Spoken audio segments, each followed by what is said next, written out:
Okay, let me ask you something. What if I told you there was a civilization, huge, super advanced, with cities so well planned that Rome, 2,000 years later, would look disorganized by comparison?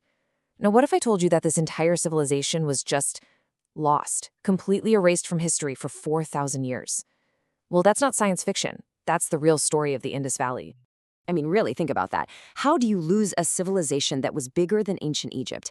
This wasn't some tiny village we're talking about. This was one of the big three, one of the great cradles of civilization. And yet, for thousands of years, poof, gone.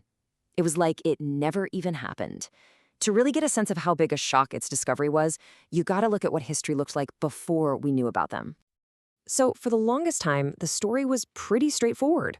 If you opened a history book, it would tell you that ancient Indian history kicked off around 1500 BC with something called the Vedic Age. That was it. That was the starting line for civilization in that part of the world. Anything earlier? Nah, that was just prehistory. But then, 1924 happened, and that whole story just got ripped to shreds.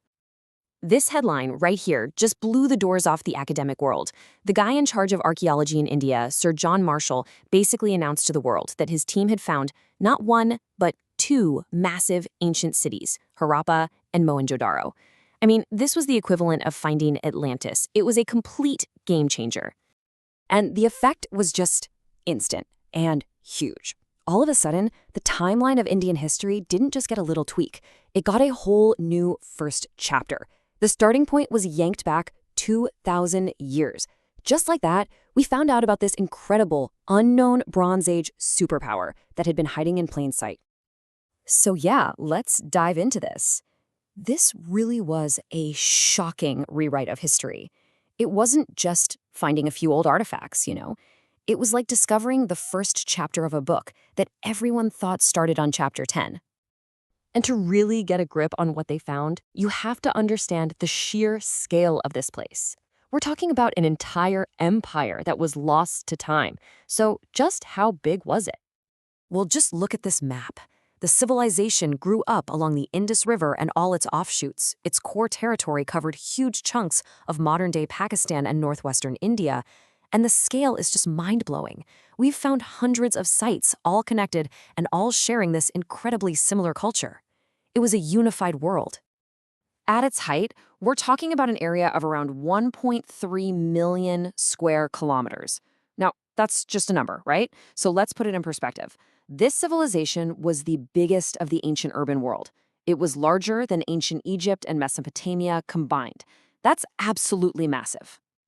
And that's the thing to remember. The Indus Valley Civilization wasn't off on its own somewhere. It was part of the big leagues of the Bronze Age. It was right there, thriving at the exact same time as Mesopotamia and ancient Egypt, standing shoulder to shoulder with them. And just like them, it all depended on a great river. But here's where it gets really wild. In some ways, their cities were just ancient. They were almost futuristic. They had features that you just don't see anywhere else for thousands of years. Okay, these folks were incredible city planners. I mean, check this out. Their streets were laid out in a perfect grid. The cities were split into two parts, a raised citadel for public stuff and a lower town where everyone lived. And they used standardized baked bricks for everything, which was a huge leap in technology, making their buildings super durable. But here's the really weird part. Archaeologists have never found any massive palaces or huge showy temples. It's a real puzzle. Now this is just next-level stuff. They basically invented the world's first citywide sanitation system. Think about it. Every single house had its own private bathroom. That bathroom was connected to a drain that flowed out to a covered sewer system running under the main streets. And they even had manholes so they could do maintenance. We're talking about a level of public health and hygiene that London or Paris wouldn't see for thousands of years. It's just unbelievable. And maybe the most iconic piece of their engineering is this, the Great Bath at Mohenjo-daro. It's this massive public tank built with those amazing baked bricks and sealed with natural tar.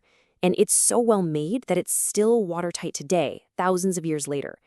It's just an incredible feat of construction, and it probably tells us a lot about how important ritual bathing and purification were to their culture.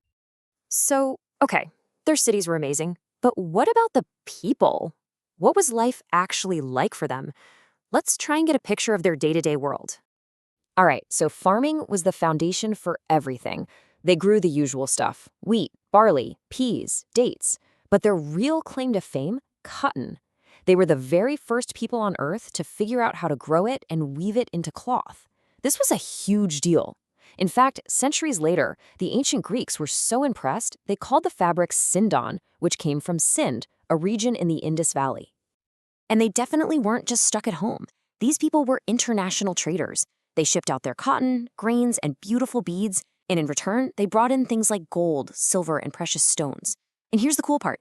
We actually have records from ancient Mesopotamia that talk about trading with a far-off land called Meluha. For a long time, no one knew where Meluha was. But now, everyone's pretty sure they were talking about the Indus Valley. Their artists and craftspeople were also top-notch. They were masters of a really tricky technique called lost wax casting for making bronze statues, like the famous dancing girl figure. At the same time, they were cranking out tons of little terracotta figurines, and the one you see over and over is this mother goddess figure, which must have been super important to them. And when it comes to their beliefs, we have to look for clues in the things they left behind, like this little stone seal. It's called the Pashupati seal, and it's one of the most famous objects ever found there. You can see this figure sitting in what looks like a yoga pose, with animals all around. A lot of experts look at this and think, could this be a really early version of the Hindu god Shiva? It might be a direct link to a belief system that's still alive today, which is just wow. So we've pieced together so much about how they lived, but for all we know, the single biggest question is the one we can't answer. We've come to the great unsolved mystery. What happened to them? Seriously, this is the million-dollar question. You have a civilization this big, this advanced, this successful, that thrives for hundreds and hundreds of years. How does it just disappear? Where did everybody go? Well, what the archaeology tells us is that it wasn't one big dramatic event. There was no single catastrophe.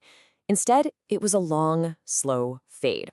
Around 1900 BC, people started leaving the big cities. The trade with places like Mesopotamia just stopped.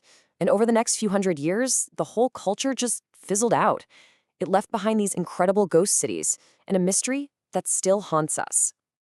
And maybe the most frustrating part of this whole mystery is that they left us the biggest clue imaginable, but we can't read it. We found hundreds of these little seals, all covered in their unique written language. The answers are probably right there. The story of who they were, what they believed, and why they disappeared is likely locked away in these little symbols. But so far, no one has cracked the code. The voices of the Indus Valley are still silent, just waiting for someone to finally understand what they've been trying to tell us all along.